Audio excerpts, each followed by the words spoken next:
للیبیای شر و پپچون بردوام دکن و اف مجار دنابرا روسیا و ترکیه دن یک جی مجار سرکه یا نچاره سر کریه. هری داوید ده 8 تیر ده وزیر کارین دروی روسیای سرگی لاورو بانکو داخواز ترکیه کرکو آگربستک للیبیای بی آوا کرن. لیبلی اف داخواز روسیای جالی ترکیه و بتوندی هاتا رد کرن.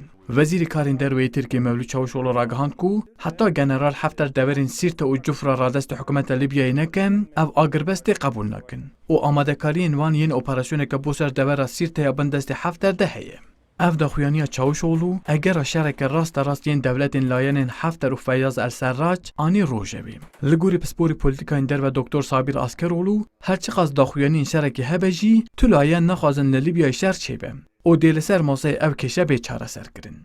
Libya'da her şey beklenebilir tabii ki. Dibê ku Libyayê her tişt çê bibe. Ne diyare ku welatên piştevaniya hefter û serraştikin dê çi bikin. Lê belê tişert û mercên heyî tu welatan ku aktorekê Libyayê şerekê mezin naxwaze. Rusya jî her behsa agirbestekê dike û dibêje bila aştiyê pêk bê. Her wiha netewên yekbûyî jî dibêje bila li ser agirbestekê li hevkirinekê çêbê û bêîstiqrarî çênebe. Ev daxuyaniyên Tirkiye û Misrê ez bawer nakim rê li ber şerekî mezin veke. Tenê ji bo hişyariyê ne.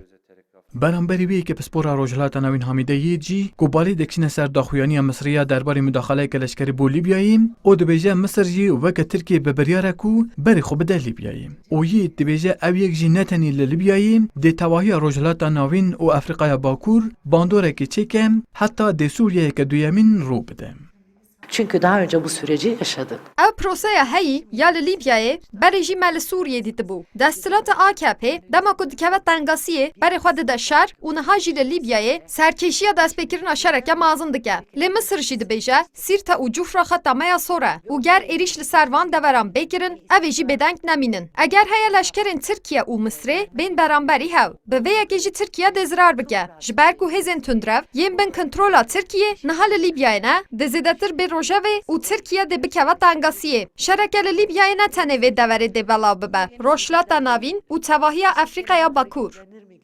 Di bîstê hezîranê de Serokkomarê Misrê Sîsî ragihand ku ev ê hemû qabîle û eşretên li Libyayê biçek bikin, bajarên Sîrte û Cufrayê ku bin destê Xelîfe Hefter de nexa tewaniya sor e û ev destûrê nadin ku tu hêzek bikeve nava van bajaran. Wezîrê Karên Derweyê Tirkiye jî bi biryar dibêje ku heta ev bajar neyên bi destxistin ev tu agirbestan qebûl nakin. û niha çav li pêngavên Enqere û Moskowayê yên bêne ku dê li ser masayê Libya bê çareserkirin yan jî weke Sûriyê dê ev kêşe bi salan bidome. Vural êrişmiş. Kurdistan 24 Enqere.